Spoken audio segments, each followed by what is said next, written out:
the Supreme Court gave a kind of interim judgment because the three eminent citizens who approached the Supreme Court would only do so under Article 32. The scope of Article 32 is very limited. Supreme Court did not choose to go in for wider inquiry.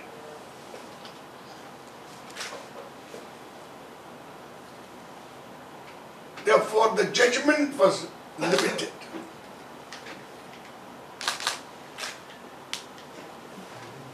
Judgment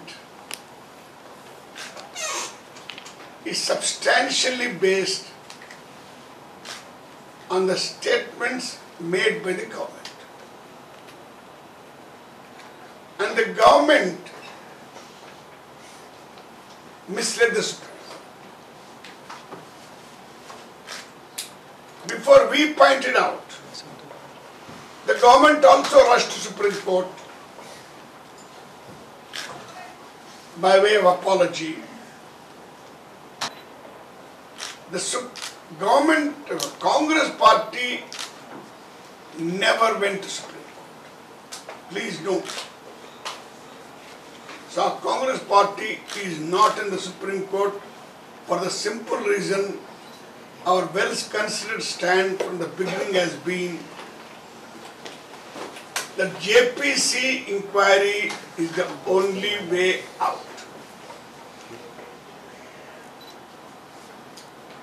For that reason, we did not go to Supreme Court. Anyway, Supreme Court took partial notice and asked the government to state some facts.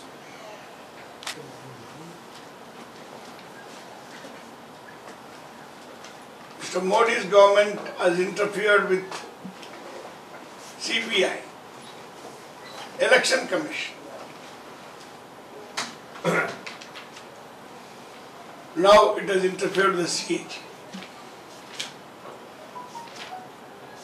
It is twisting CAG in such a manner as not to produce the report.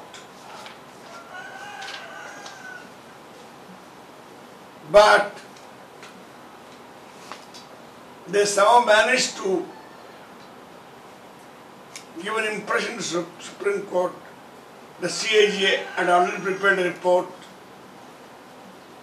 The same had been looked into by PAC. It was this misunderstanding, it was this wrong impression given deliberately, mischievously by the government, which has been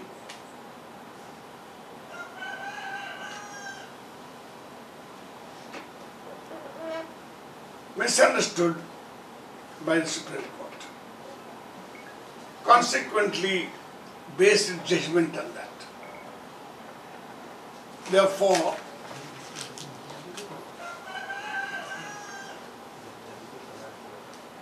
we are saying that government should agree to JPC.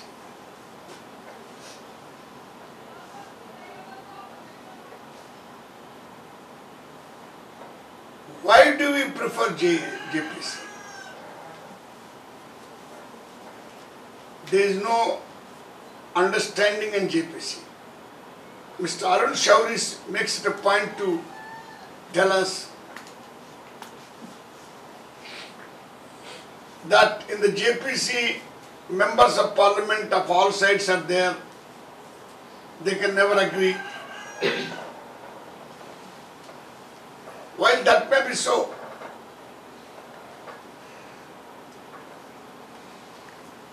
the basic feature of parliamentary committee is it can pursue the truth to the logical limit. No other institution can pursue the truth so much as JPC.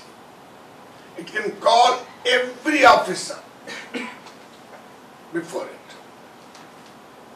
It can call IAF chief, Joint Secretary of Department, and the Prime Minister before it, and the Defence Minister.